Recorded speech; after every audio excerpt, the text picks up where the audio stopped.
Սպասարկման նոր կենտրոն, որը համակարգված ու կենտրոնացված ծառայություններ կմատուցի սպառողներին ու տնտեսվարողներին, խնայելով նրանց ժամանակն ու նյարդերը։ Նորաբաց կենտրոնը նվազագույնի է հասցնում տնտեսվարողների շփումը պաշտոնյաների հետ։ Ապրանք, սննդամթերք արտահանող ներմուծող տնտեսվարողները կարող են մոտենալ սպասարկման տերմինալին, ստանալ կտրոնը եւ առավելագույնը կես ժամ անց կպարզվի այդ ապրանքների համապատասխանությունը սահմանված չափանիշներին։ Տնտեսվարողը ներմուծման բեռի համար զննման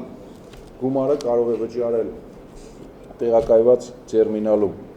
առանց բանկ այցելելու։ Սերտիֆիկատները կնքվում են հենց տեղում։ Գյուղատնտեսության նախարարն ու Սննդի անվտանգության պետական ծառայության պետը հետևեցին տնտեսվարողներից մեկի ներմուծման գործընթացին։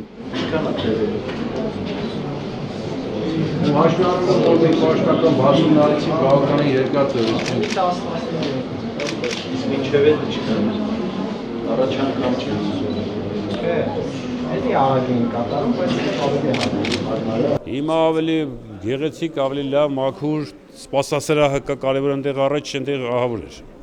Սննդի անվտանգության պետական ծառայության պետը հայտնեց նաև, որ ստեղծվել է արտահանողների արտադրական գործունեության տվյալների բազա։ Ամեն եռամսյակ սահմանված ձևաչափով տեղեկություն ներկայացնելու դեպքում տնտեսվարողը հնարավորություն է ստանում բեռի արտահանման ուղեկցող փաստաթղթերը ստանալ նույն օրը, առանց լաբորատոր փորձաքննության։ Այլ կերպ ասած, սննդի շղթայի օպերատորը ստացել է նշված գործընթացը 3-ից 10 աշխատանքային օրվա փոխարեն կազմակերպել 1 օրվա ընթացքում։